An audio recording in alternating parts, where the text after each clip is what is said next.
a space weather channel with nearly 840,000 subscribers, just posted something no major news outlet has touched. 2 minutes. No explanation. Just a data chart and 4 words on the screen.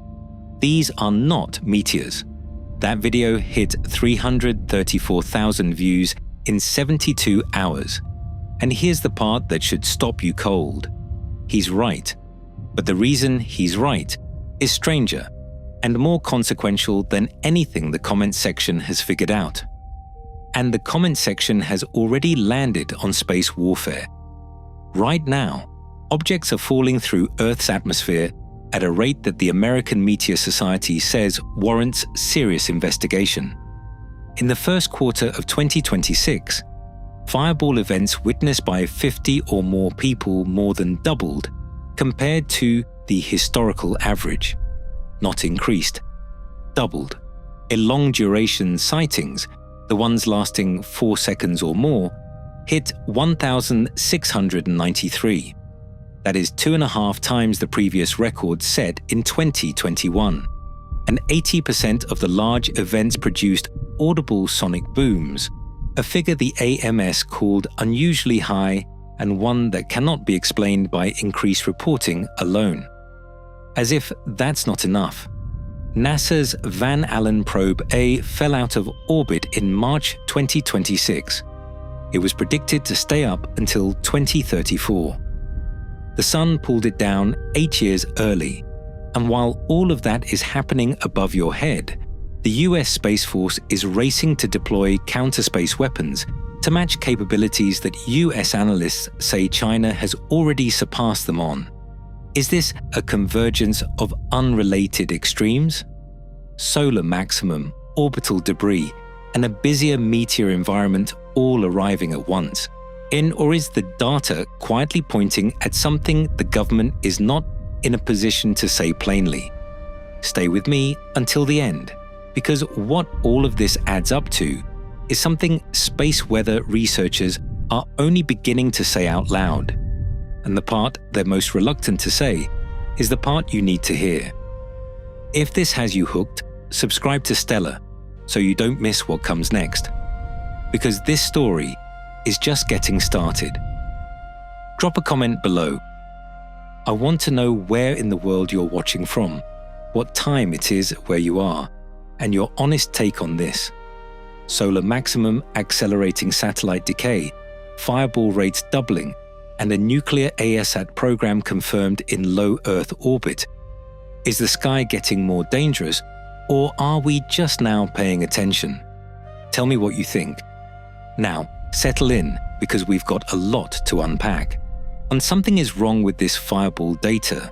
Not wrong the way a typo is wrong. Wrong the way a fire alarm is wrong when you haven't smelled smoke. The American Meteor Society has been tracking fireball events since 2005.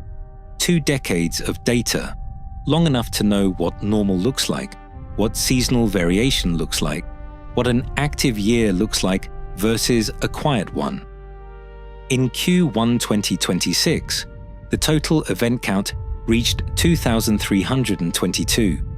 The previous record was 2,037 in 2022 and 1,947 in 2021.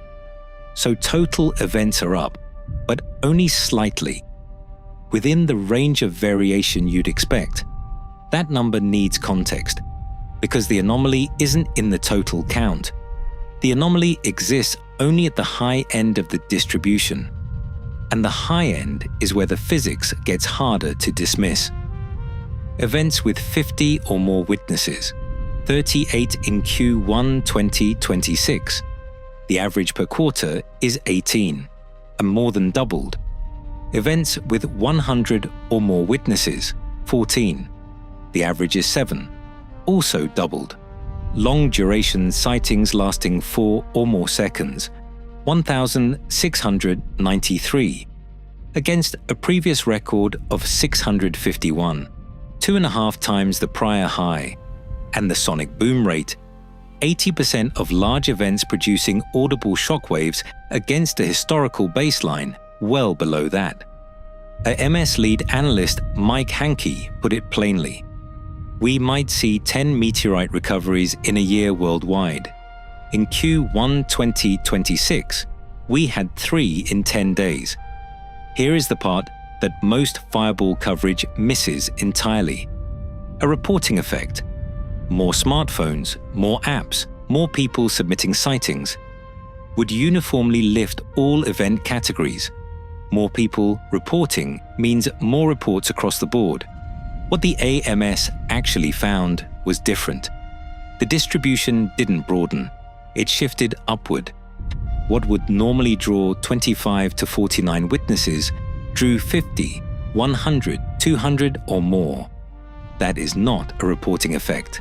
That is a genuine increase in the size and brightness of the objects entering the atmosphere.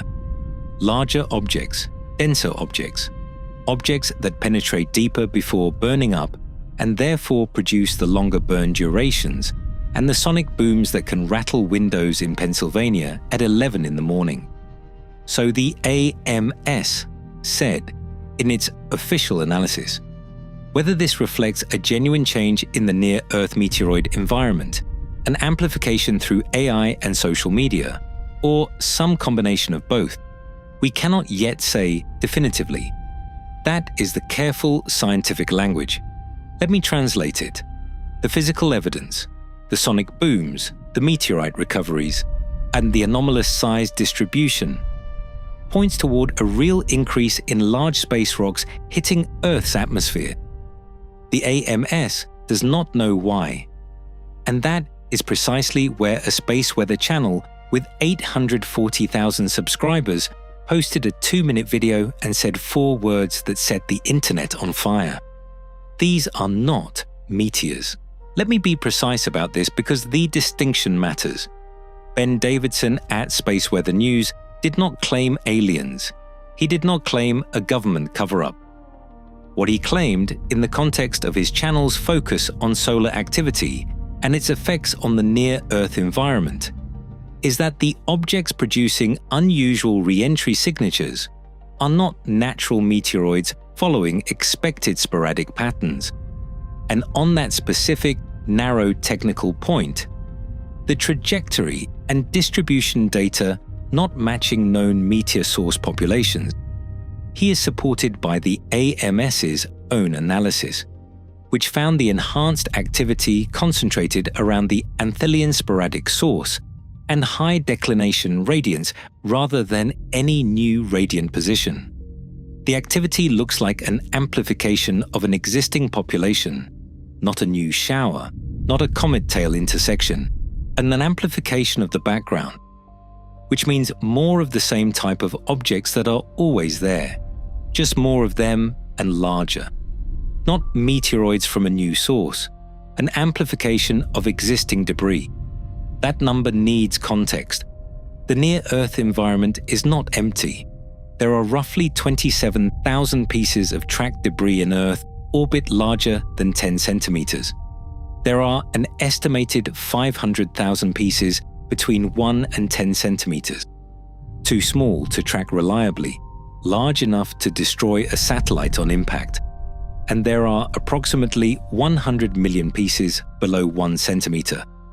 Millimeter scale shrapnel traveling at 7 to 8 kilometers per second, capable of puncturing a spacecraft hull.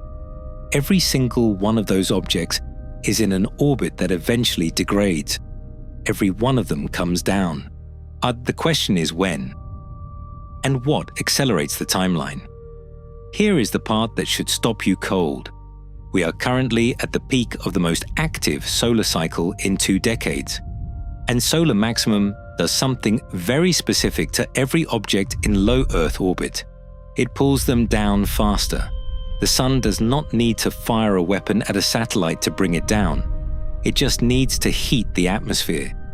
Here is the mechanism.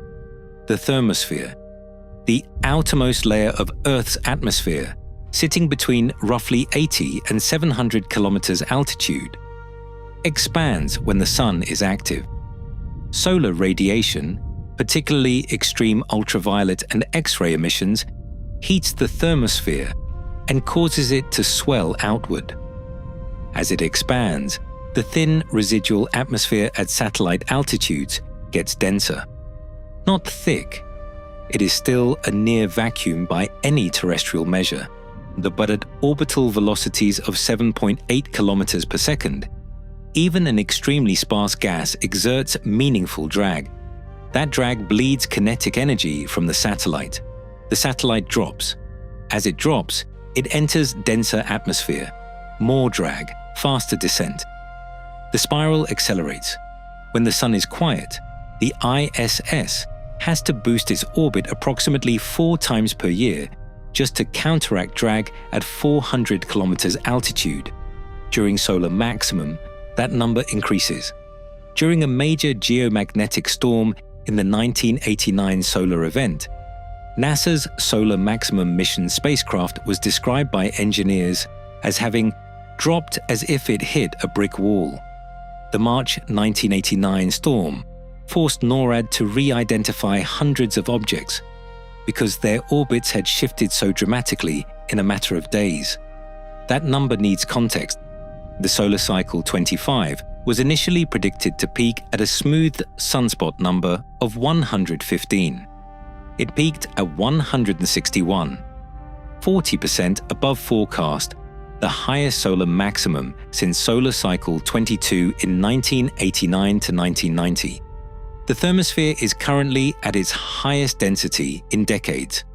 A peer-reviewed Frontiers in Astronomy study tracked 523 Starlink satellites from 2020 to 2024 and found that geomagnetic storms directly accelerate orbital decay. One satellite crossed the Kármán line 11 days earlier than its predicted re-entry date following a single storm event. And ESA's 2025 Space Environment Report confirmed that intact objects are now re-entering Earth's atmosphere at more than 3 times per day. A figure driven in part, ESA stated explicitly, by the elevated solar activity of the current cycle's peak. Here is the part that most space weather coverage misses entirely. And the satellites and debris that are being pulled down by solar maximum drag do not disappear cleanly. They burn. And when a satellite burns, particularly a large satellite or a satellite with dense metallic components, it produces a re-entry fireball that looks, from the ground, exactly like a large, slow-moving meteor. It is bright. It is long duration. It can last 10 to 20 seconds. It can produce a sonic boom. It fragments across a wide geographic area.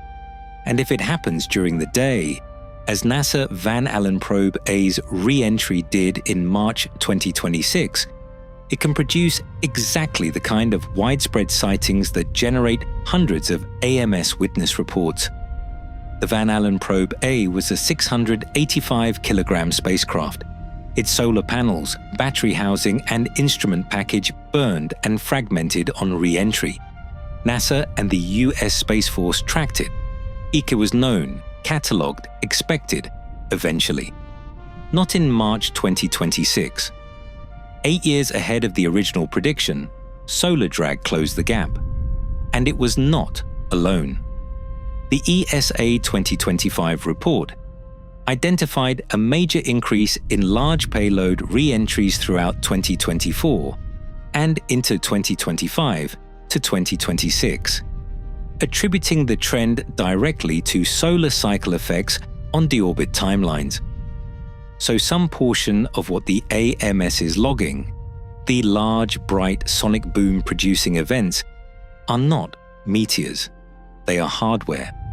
Decades of accumulated low Earth orbit activity suddenly accelerated by a sun that everyone predicted would be weak, and that turned out to be the most active in a generation. March 17th, 2026, 11:14 in the morning.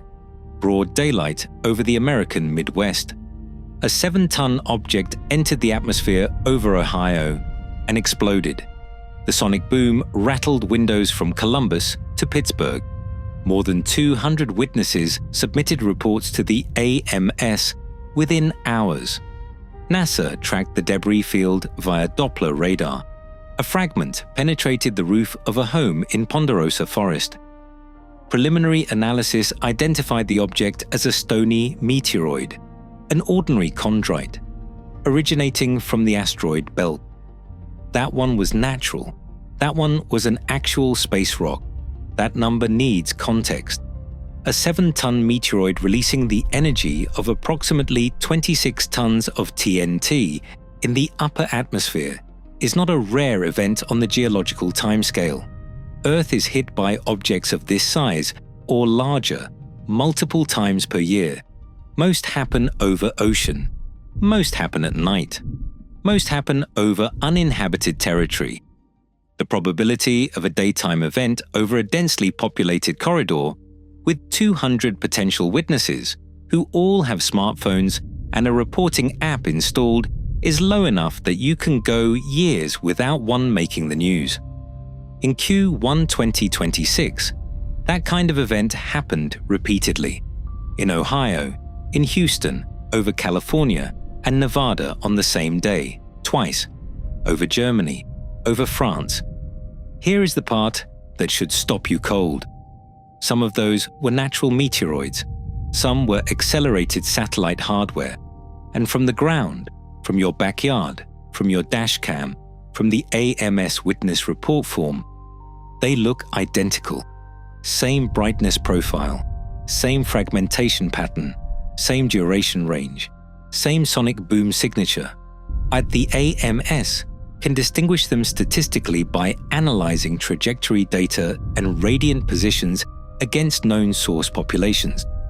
But individual event attribution in real time for a fireball that lasts 8 seconds over Ohio is not always possible.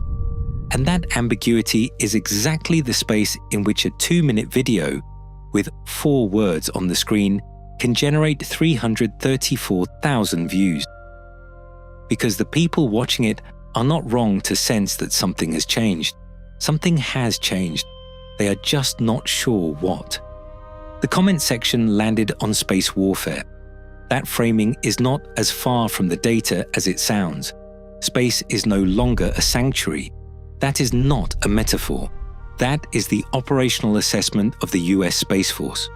In February 2024, US House Intelligence Committee Chairman Mike Turner made a classified briefing public in the most unusual way possible, by urging all members of the House to read an unclassified memo about, in his words, a serious national security threat concerning a destabilizing foreign military capability. The National Security Council confirmed shortly after that the threat was space-based. The capability was Russian, and it involved nuclear effects in orbit. Russia is developing an anti-satellite system that uses a nuclear explosion to generate an electromagnetic pulse capable of disabling or destroying satellites across a wide orbital band. Per the Secure World Foundation's analysis, the system has not been deployed and has not been tested in that configuration. What has been confirmed is that Russia has placed a satellite in an unusual high-low Earth orbit, in a region not occupied by any other spacecraft, as the State Department noted. Placed there for reasons that have not been publicly explained. That number needs context. The Starfish Prime test of 1962, in which the United States detonated a 1.4 megaton warhead at 400 kilometers altitude over the Pacific, disabled 3 operational satellites and disrupted electronics across a massive geographic area. An equivalent detonation today, in an orbital environment containing approximately 8,000 active satellites, tens of thousands of tracked debris objects, and the infrastructure underpinning global GPS, communications, and financial systems, would not be a surgical strike, and it would be an event from which low Earth orbit might not recover in any operationally meaningful timeframe. Kessler syndrome, the chain reaction collision cascade, that renders certain orbital bands permanently unusable, is not a hypothetical for this scenario. It is the predicted outcome. Here is the part most coverage misses entirely. Russia's nuclear ASAT is the dramatic headline. The actual operational threat is quieter and already in use: jamming, spoofing, directed energy dazzling of satellite optical sensors, cyber attack on ground station networks. China, Russia, and an expanding list of state and non-state actors interfere with satellite signals hundreds of times per day, not in a way that makes news.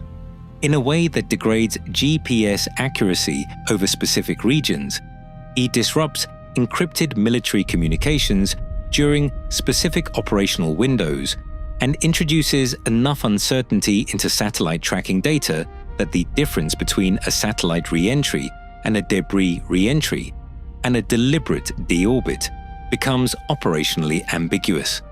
In November 2025, a piece of space debris struck China's Shenzhou 20 spacecraft in orbit, forcing China to delay the return of its crew while engineers assess the damage. The offending piece of debris was potentially just millimeters in size. At orbital velocities, it struck with the force of something traveling nearly 10 times faster than a bullet. No one claimed responsibility. No one could. There are 100 million pieces of debris in that size range. Attribution at that scale is not a solved problem. The US Space Force's response, per the Washington Times in February 2026, is to accelerate the deployment of 3 electronic satellite jammers and pursue on-orbit counterspace capabilities to match what analysts at the Mitchell Institute now assess as China's superior position in co-orbital ASAT technology. That assessment, that China is ahead of the United States in the most consequential domain of 21st century strategic competition, is not a fringe position. It is the stated view of US defense analysts in open-source, unclassified publications. In 1978, NASA scientist Donald Kessler published a paper describing what would happen if the density of objects in low Earth orbit crossed a critical threshold. Above that threshold, collisions between objects would produce debris. That debris would cause more collisions. Those collisions would produce more debris. The cascade would be self-sustaining, independent of any new launches, independent of any further human activity. The orbital bands most useful to humanity would become permanently impassable. Not for a decade, not for a century. For the timescale of geological erosion, we are not there yet. The ESA's current modeling suggests we are approaching the threshold in specific orbital bands, particularly between 700 and 1,000 kilometers altitude. But a self-sustaining cascade has not begun. The margin is real but not comfortable. That number needs context.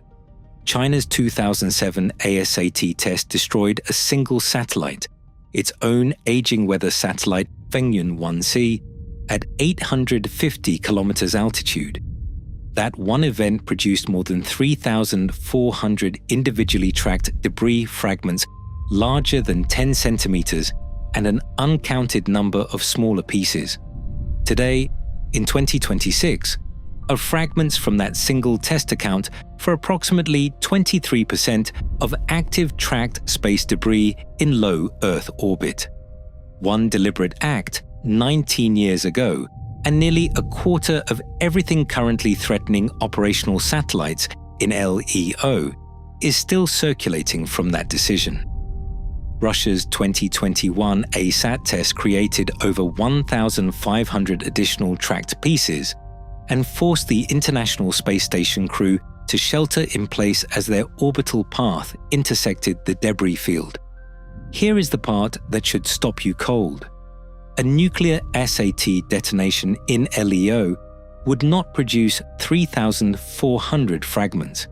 It would not produce 1,500. The electromagnetic pulse effects would disable satellites across a broad region without generating large kinetic debris.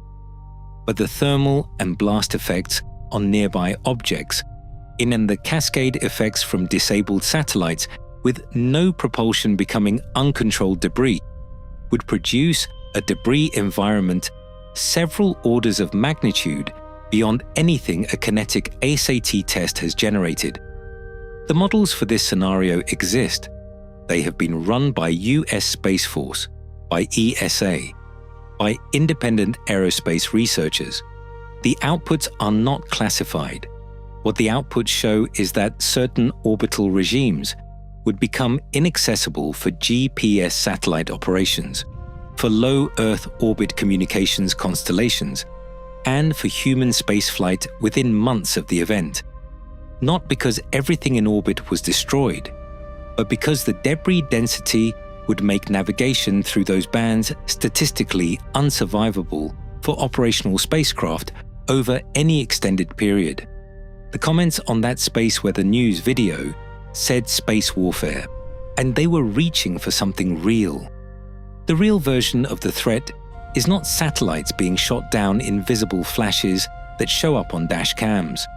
The real version is the gradual, deniable, non-kinetic degradation of orbital infrastructure combined with the background acceleration of debris re-entry from solar maximum, and the specific, documented, confirmed development of a nuclear-armed system that, if it were ever used, would not end a satellite or end a constellation.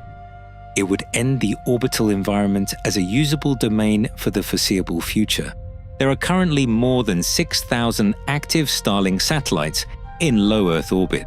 SpaceX has regulatory approval to operate up to 42,000. The constellation provides broadband internet to over 100 countries, supplies battlefield communications to Ukraine's military, and constitutes a significant portion of the orbital infrastructure the US government depends on for communications redundancy. It is, by any measure, the most consequential single deployment of orbital hardware in the history of the space age. It is also operating at the worst possible time in the solar cycle. Here is the mechanism.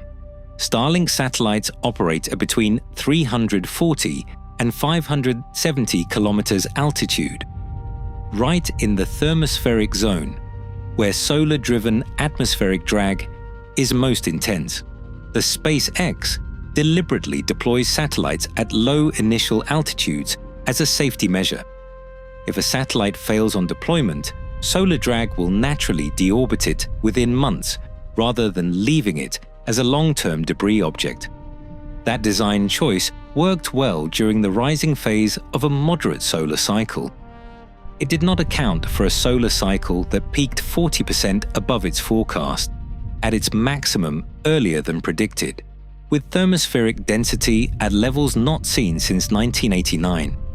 In February 2022, SpaceX launched 49 Starlink satellites into a 210-kilometer deployment altitude. A moderate G1 to G2 geomagnetic storm struck 4 days later. Atmospheric drag at that altitude increased by up to 50% compared to previous launches. The ion thrusters on those satellites could not generate enough thrust to overcome the elevated drag, and up to 40 of the 49 satellites re-entered the atmosphere over the following days.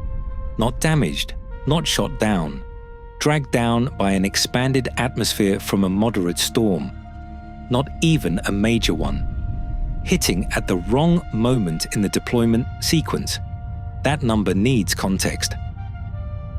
The May 2024 Gannon storm was classified as a G5, the highest level on NOAA's geomagnetic storm scale, the first G5 event since the 2003 Halloween storms. Orbital drag at Starlink altitudes increased by a factor of 2 to 10, depending on specific altitude and satellite orientation.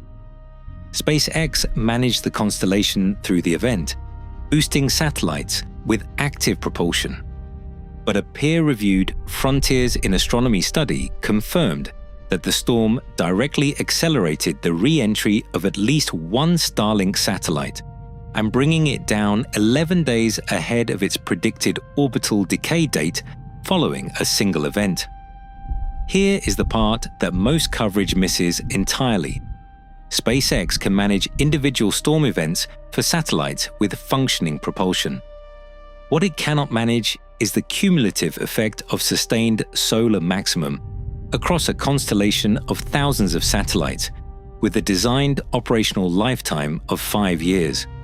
Every Starlink satellite that reaches end of life without propulsion becomes a passive debris object, whose deorbit timeline is now governed entirely by solar activity that is currently running 40% above the forecasts on which the constellation's orbital lifetime calculations were originally based.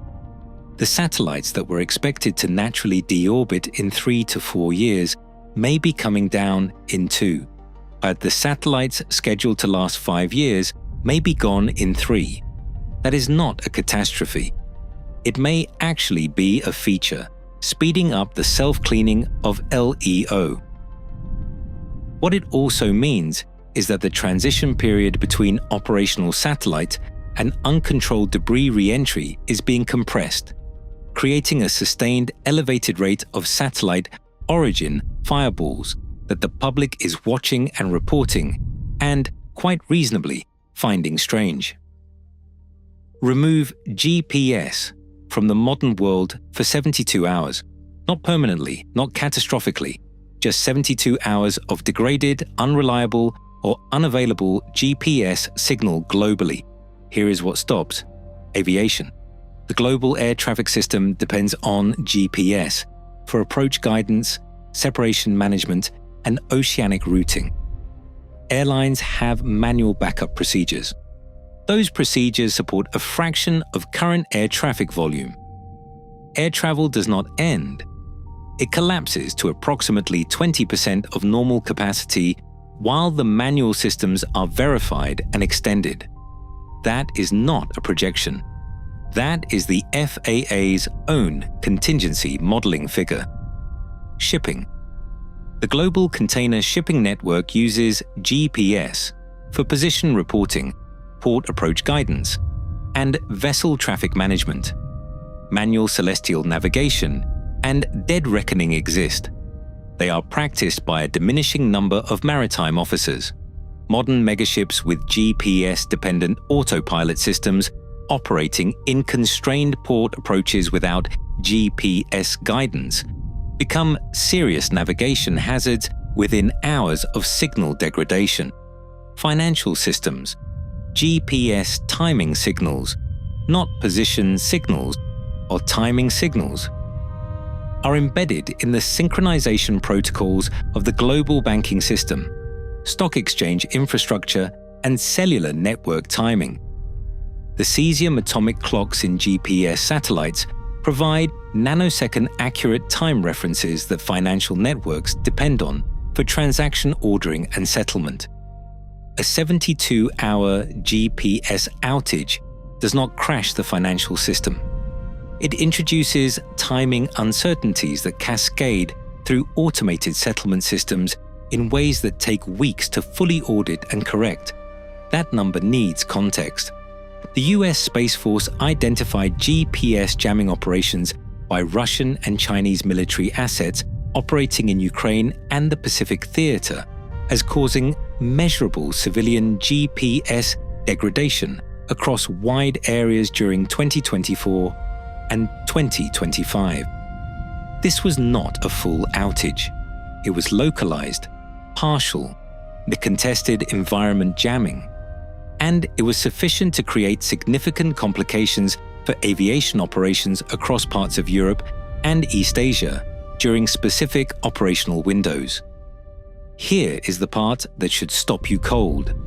The scenario most planners are modeling, the controlled, deliberate jamming of GPS by a state actor during a specific conflict, requires the state actor to accept the political and strategic consequences of that action. The scenario that is harder to plan for is the one where GPS degradation arrives as a consequence of elevated solar activity, debris-induced satellite failures, and the normal operational noise of a near-Earth environment operating at the edge of its carrying capacity. There is no adversary to deter. There is no diplomatic channel to activate. There is no ceasefire to negotiate. The Sun does not respond to sanctions. There are three specific scenarios that emerge from the convergence of solar maximum orbital debris acceleration and the classified ASAT development landscape. Scenarios that get no meaningful public preparedness attention for reasons that are understandable but not adequate. The first is the solar-induced constellation failure event, not a CME taking out the power grid. That scenario is at least discussed in emergency preparedness literature. The scenario is more specific: a sustained period of elevated solar activity, similar to what we are currently experiencing, coinciding with the end-of-life deorbit of a significant fraction of a major commercial constellation, creating a period of weeks to months during which a high volume of uncontrolled satellite re-entries are occurring simultaneously across LEO. Each re-entry individually is managed and understood. The aggregate effect on orbital tracking, on NORAD's ability to maintain accurate position data for the remaining 27,000 tracked objects during a period of elevated atmospheric drag and high re-entry rates, has not been publicly stress-tested. The tracking models degrade during geomagnetic storms. The question of how well they perform during a sustained, multi-month period of overlapping re-entry events and elevated drag conditions is not a question that has a published answer. The second is the attribution problem at scale. Right now, when a fireball occurs over Ohio or California, the AMS and NORAD have processes for determining whether the object was natural or artificial, known or unknown. Those processes work at current event rates. At 2 to 3 intact object re-entries per day, the current ESA figure, combined with elevated natural fireball rates, combined with the operational complexity of a contested orbital environment, where satellites are being deliberately maneuvered and non-kinetic interference is routine, the signal-to-noise problem in object attribution becomes genuinely difficult. The scenario where a deliberate deorbit of a satellite over a specific geographic area, timed to an operational moment, is initially misattributed as a natural re-entry is not far-fetched.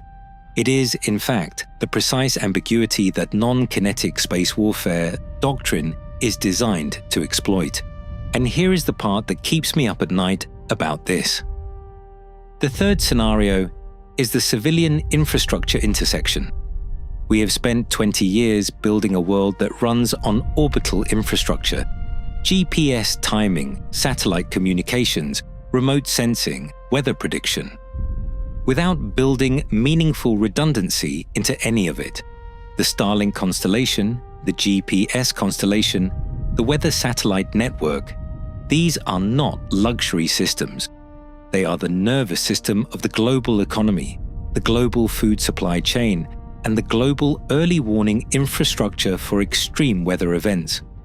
The fireball surge over the United States in Q1 2026 was, in aggregate, natural and solar-driven and posed no threat to anyone other than the homeowner in Ponderosa Forest, whose roof now has a meteorite-sized hole in it. But it is occurring in an environment where the baseline rate of orbital hardware re-entry is also elevated, where the non-kinetic interference rate is the highest in the history of the space age, and where the development of a nuclear ASAT system in low Earth orbit has been officially confirmed by US intelligence. Not all of those things are connected. The AMS is correct that the fireball surge has natural, solar-driven explanations that do not require invoking classified military activity.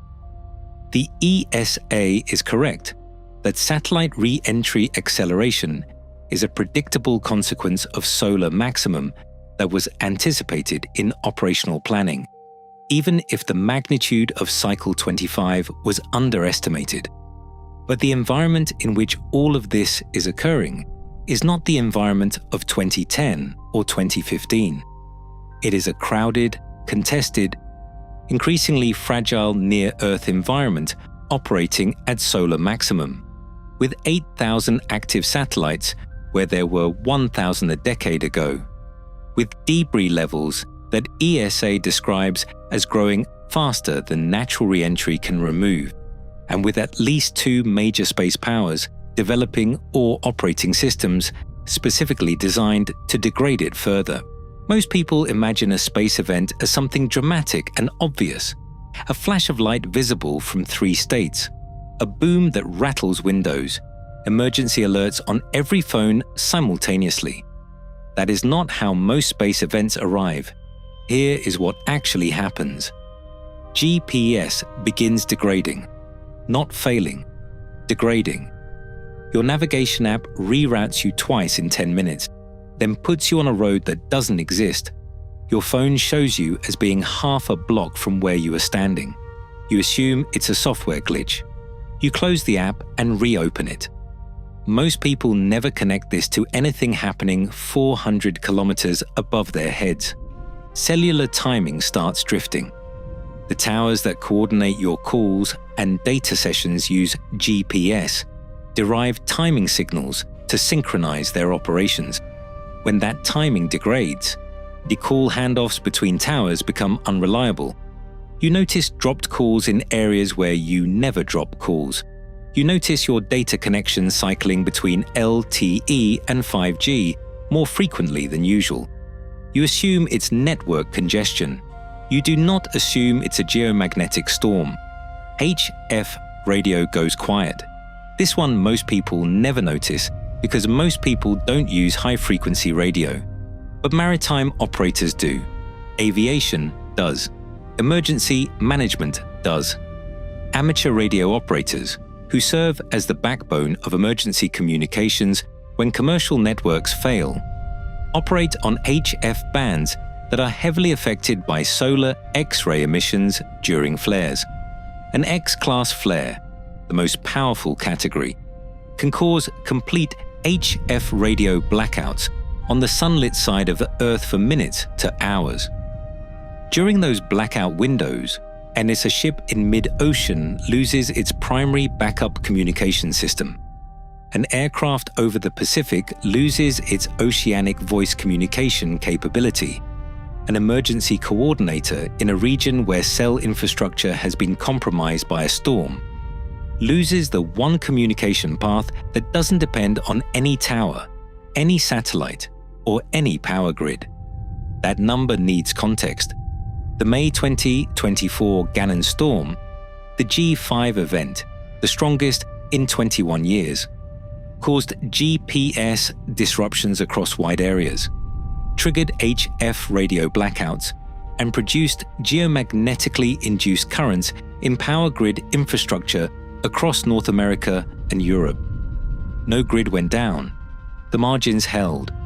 But NOAA's Space Weather Prediction Center logged the event as a case study in how close the margin was in specific grid segments in the upper Midwest and in parts of Northern Europe, where the geomagnetic latitude makes the infrastructure most vulnerable to induced currents. Here is the part that should stop you cold. A space event does not announce itself as a space event. It announces itself as a bad day for technology. Your GPS is off. Your calls are dropping. The weather radar is showing artifacts.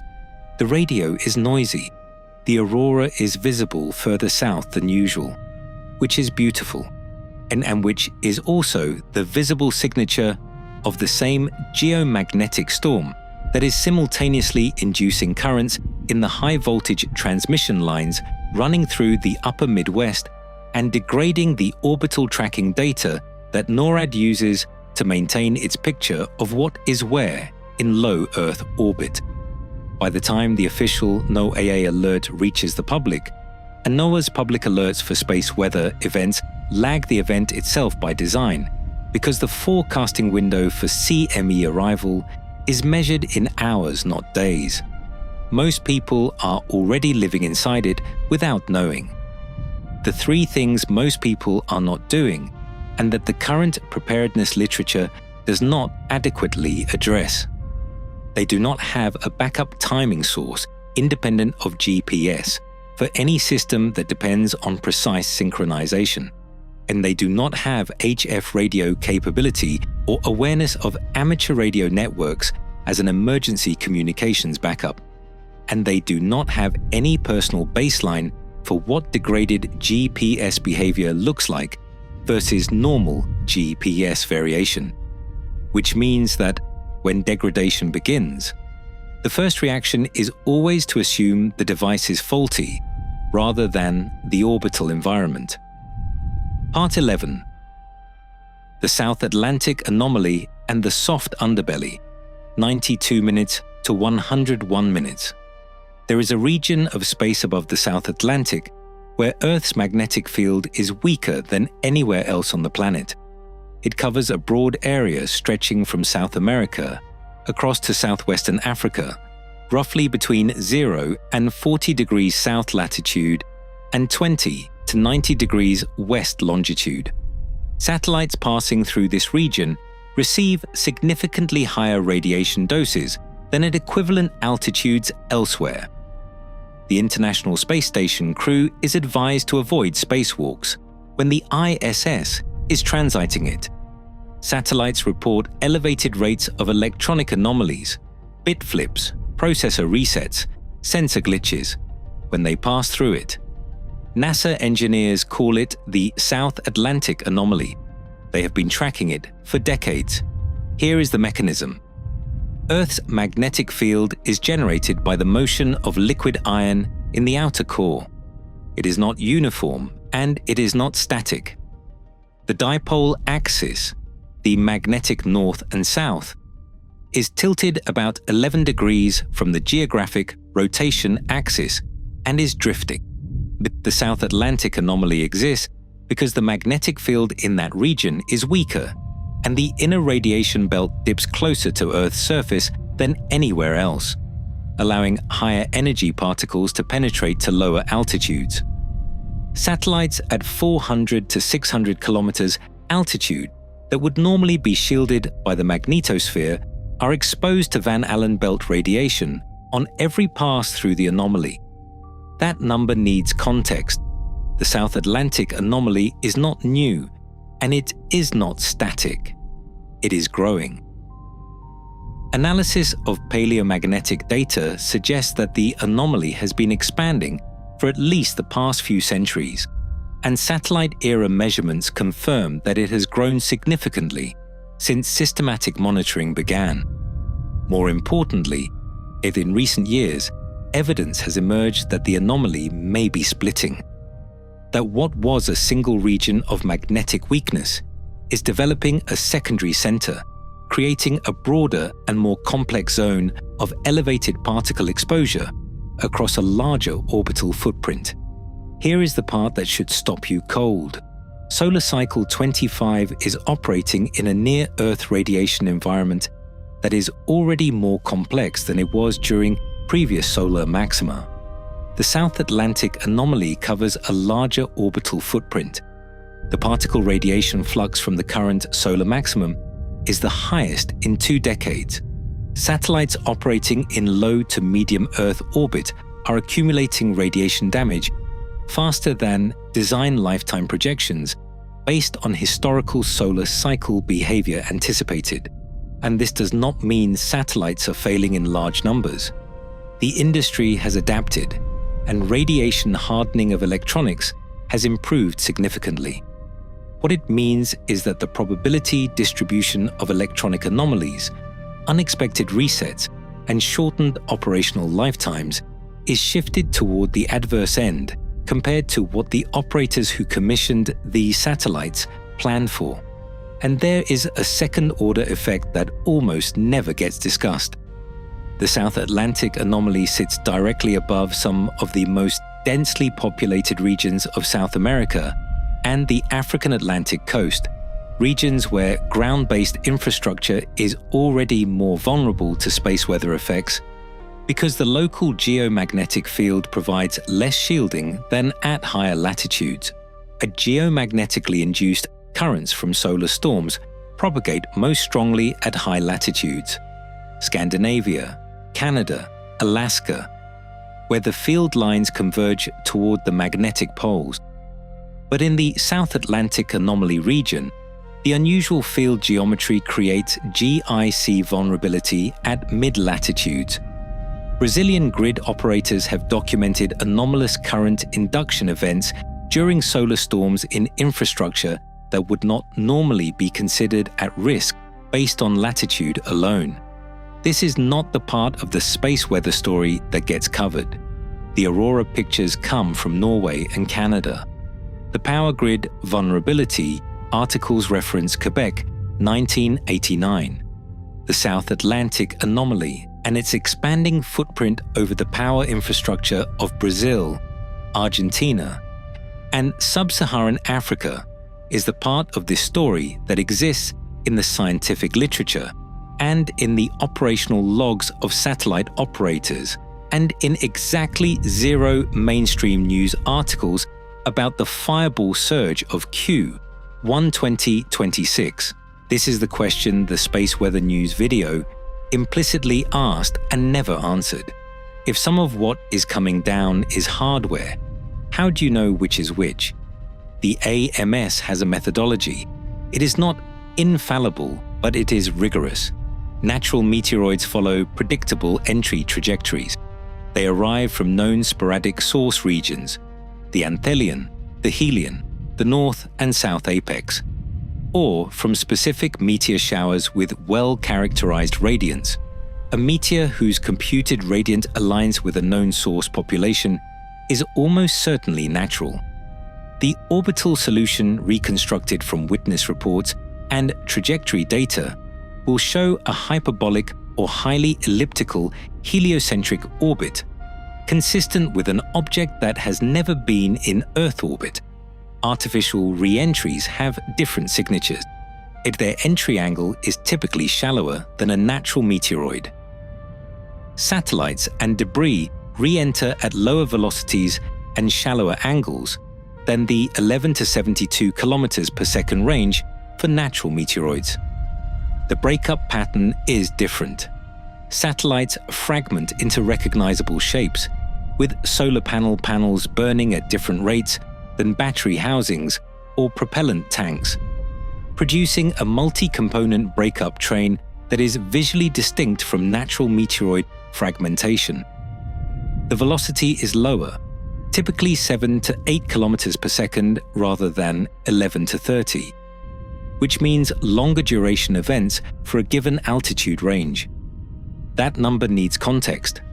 The February 2022 Starlink re-entry event produced a widely witnessed multi-component fireball over Central America that was initially reported to the AMS as a potential meteor. A trajectory analysis confirmed it was the controlled deorbit of a Starlink satellite that had failed during deployment. The witness reports described it as unusually slow, with multiple distinct fragments visible for an extended duration. Exactly the signature of a satellite re-entry rather than a natural meteoroid. Here is the part most coverage misses entirely. NORAD tracks approximately 27,000 objects in orbit. When a tracked object re-enters, NORAD knows. The object disappears from the catalog and the re-entry time and ground track are reconstructed. But tracking coverage is not complete. The US Space Surveillance Network has gaps. Geographic gaps in sensor coverage, temporal gaps during periods of high geomagnetic activity when tracking accuracy degrades, and size-dependent gaps because objects below 10 centimeters are not individually tracked. An object the size of a large toolbox, with no propulsion and no transponder, tumbling in an irregular orbit that has decayed unpredictably under elevated solar drag conditions, may not be in the catalogue. When it re-enters, it produces a fireball. The AMS logs it. NORAD has no corresponding entry to close out. This is not speculation. The ESA Space Environment Report specifically notes that tracking coverage has gaps, and that the re-entry of non-catalogued objects, fragmentation debris, small payloads, upper stage components, is a known contributor to the overall re-entry rate that is not fully captured in official tracking data. The official figure of 3+ intact object re-entries per day represents the tracked, catalogued population, and the actual re-entry rate, including all non-catalogued debris above the threshold size for generating a detectable fireball, is higher. By how much? The honest answer is that nobody knows precisely. The models suggest the true re-entry rate is meaningfully above the official tracked figure, and we are at solar maximum. So when the AMS says the Q1 2026 fireball data warrants serious investigation, and when a space weather researcher with 840,000 subscribers posts a 2-minute video saying these are not meteors, they are both pointing at the same underlying reality from different angles. The AMS is saying the size distribution doesn't match the expected natural sporadic population, then the space weather community is saying the orbital environment is in a state of elevated activity that should be producing more hardware re-entries than the baseline. Neither of those claims requires invoking space warfare. Both of them are supported by the data. And the intersection of the two, a fireball environment that is genuinely anomalous in an orbital environment that is genuinely stressed, during a period of confirmed and documented space weapons development by multiple nation-states, is the space in which ambiguity lives. Within 48 hours of the Ohio fireball on March the 17th, the social media discourse had already forked into 3 incompatible narratives. The first narrative, normal meteor activity, sensationalized by an algorithm-driven attention economy that rewards fear and amplifies anomaly. And the AMS data says total event counts are only marginally above recent years. This narrative is partially correct. The second narrative, government cover-up of a satellite weapons test or alien technology. This narrative has no supporting evidence and exists because the genuine ambiguity in fireball attribution creates a space that conspiratorial framing can occupy without being immediately falsifiable. This narrative is not correct, but it is not irrational. The people drawn to it are responding to a real signal, which is that the official explanation feels incomplete. The third narrative, natural solar cycle effects fully explain everything, and anyone saying otherwise is fear-mongering. This narrative is also partially correct and also incomplete. It correctly identifies the solar maximum mechanism. It does not account for the classified orbital warfare development confirmed by US intelligence in 2024, does not acknowledge the ESA's explicit statement that solar cycle peak is accelerating satellite re-entry rates, and does not engage with the AMS's own finding that the size distribution anomaly cannot be fully explained by reporting effects alone. Here is the part that keeps me up at night. The information environment around space weather and orbital events is uniquely vulnerable to this kind of fragmentation, because the underlying reality is genuinely technical. The data is genuinely ambiguous in real time, and the classified dimensions of the space environment, what the US Space Force actually tracks, what it has actually confirmed about adversary capabilities, and what it knows about specific re-entry events that it is not in a position to publicly attribute, create a legitimate information gap that non-government observers cannot fill with public data alone. That information gap is not a bug in the system. It is a feature of the operational security environment that governs space surveillance and counter-space intelligence. The US government does not want adversaries to know precisely what it can and cannot track in the orbital environment. That is a reasonable national security position. The consequence of that position is that the public explanation for unusual events in the near-Earth environment is structurally incomplete. Not because the government is lying, but because complete transparency would reveal capability limitations that adversaries could exploit. The result is that a space weather researcher with 840,000 subscribers can post 4 words, "These are not meteors," and generate 334,000 views in 72 hours from an audience that correctly senses that the official explanation is not the full picture, even if the specific alternative the video gestures toward is not provably correct either. The comment that received 791 likes said it's space warfare, countries taking out rival satellites. That specific claim is almost certainly not accurate for the events in question.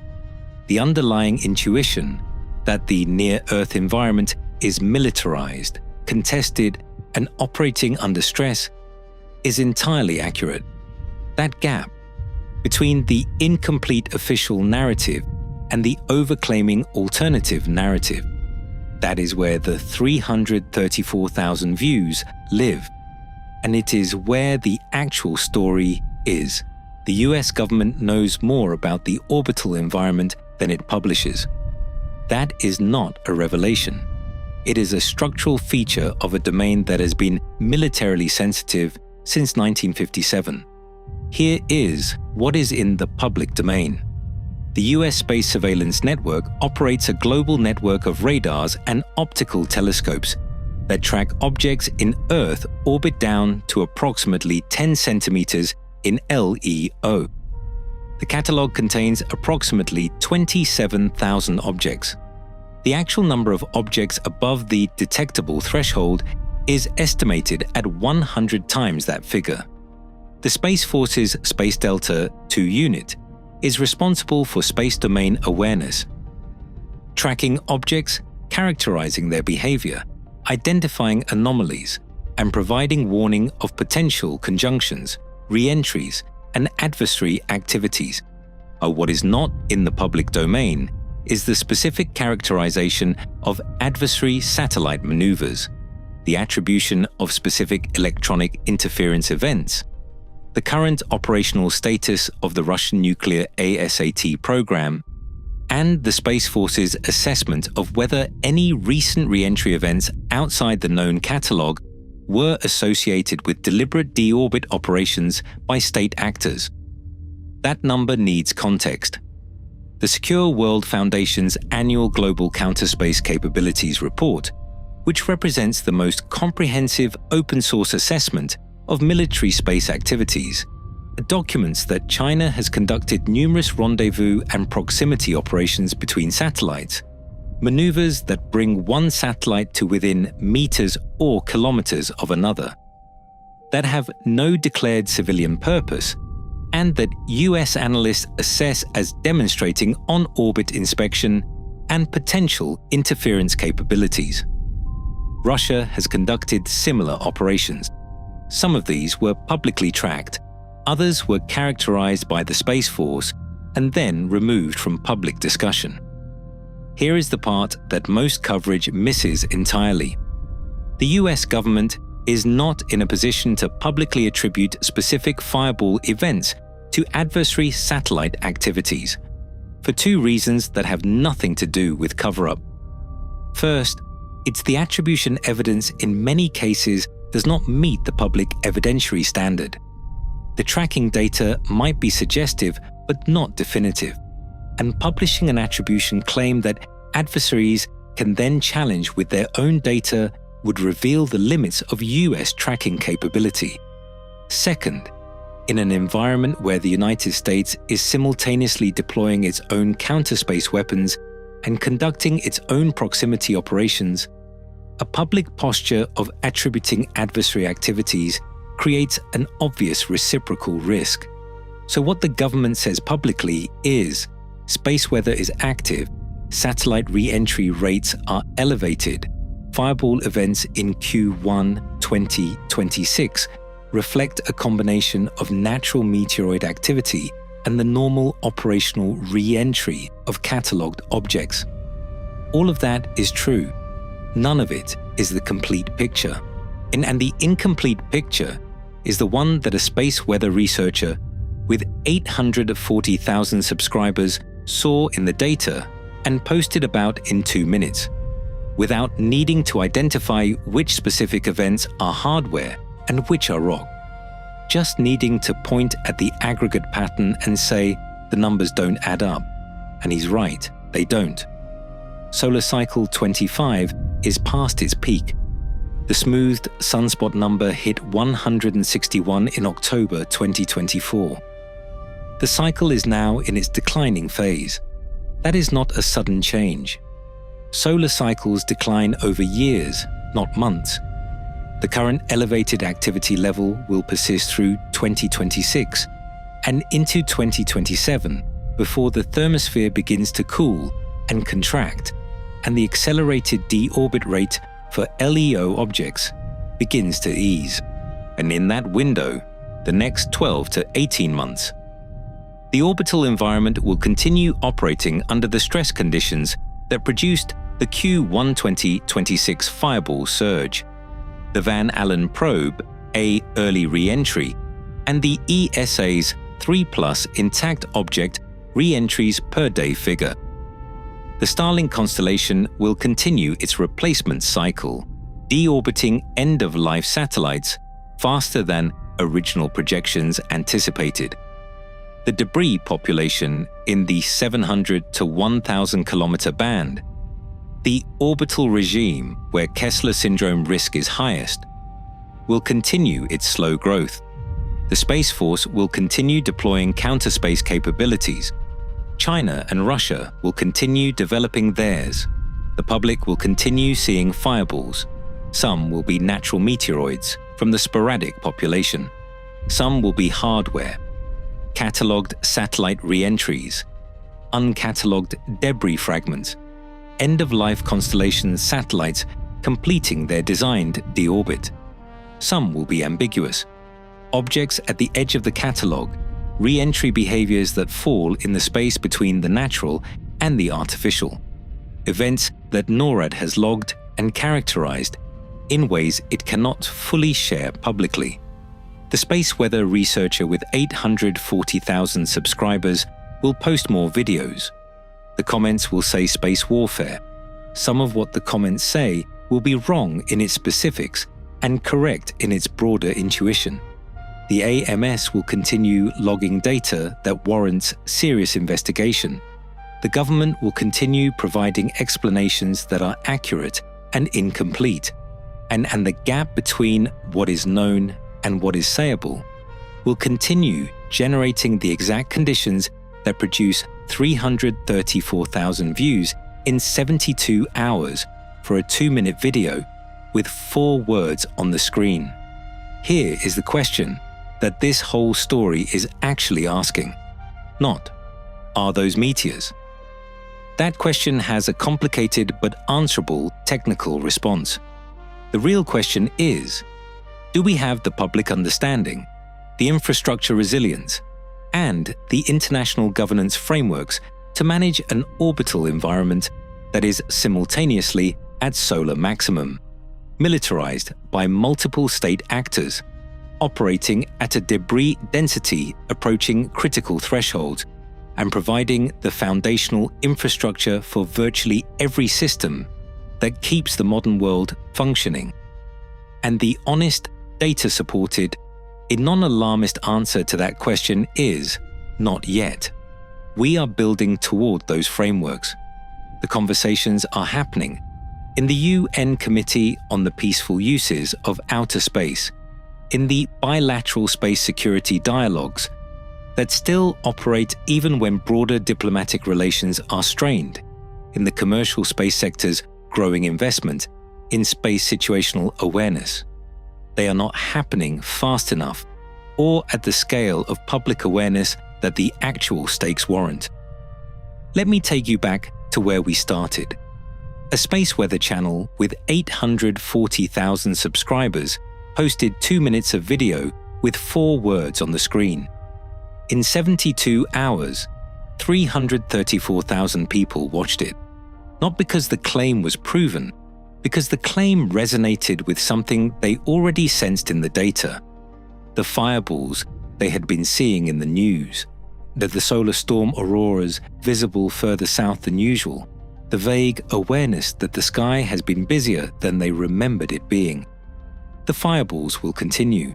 Some will burn out over the ocean. Some will make the news. Some will punch a hole in someone's roof in a subdivision in Ohio or California's and produce 100 witness reports and 1,000 social media posts. The Van Allen probe A is gone. Its twin Van Allen probe B continues its orbit, expected to remain aloft until at least 2030. The Starlink constellation will keep cycling. Satellites launched, satellites deorbited, fireballs over Central America that initially get reported to the AMS and then get attributed to hardware once NORAD closes out the catalog entry. The solar cycle will keep declining. The thermosphere will slowly cool. The deorbit rate will ease, and the fireball rate will normalize. And the orbital debris population will keep growing, because fragmentation events add debris faster than solar drag removes it, even at solar maximum. And the South Atlantic anomaly will keep expanding because the geomagnetic field is doing what the geomagnetic field has always done, on timescales that make a solar cycle look like an afternoon. And Russia's nuclear ASAT program will remain at whatever state of development it is currently at. Undeployed, untested in its orbital configuration, representing a capability that exists in the low Earth orbit environment in the same way that unexploded ordnance exists in a field that children play in. Not dangerous until it is. And the US Space Force will keep deploying its electronic jammers and pursuing its on-orbit counterspace capabilities and conducting proximity operations near adversary satellites in the same orbital environment, where 8,000 civilian spacecraft are providing the GPS timing, the broadband internet, the weather forecasting, and the satellite communications that the modern world depends on. This is not a story about one fireball over Ohio. This is not a story about a space weather researcher being right or wrong about 4 words. This is a story about an orbital environment that humanity has built over 70 years of unrestricted access to low Earth orbit. Access that was cheap and easy when there were hundreds of objects up there. And that is now shared by thousands of active satellites, hundreds of thousands of debris fragments, and in the active counterspace programs of at least 4 nation-states. And the question growing wider with every passing year between the governance frameworks we built for a simpler orbital era and the near-Earth environment we actually inhabit now. The sky above your head is not empty. It has not been empty for a long time. What it is becoming is something else entirely. Crowded, contested, and stressed in ways that the morning news does not have a vocabulary for yet. The fireballs are one signal. The solar maximum is one signal. The nuclear ASAT development is one signal. The ESA's 3 intact objects per day re-entry figure is one signal. The question is not whether those signals are connected. Some are, and some are not. The question is what they collectively say about the orbital environment we depend on, and whether we are paying attention in proportion to what the stakes actually are. We are not there yet. The sky has a great deal to say right now, and it is saying all of it at once.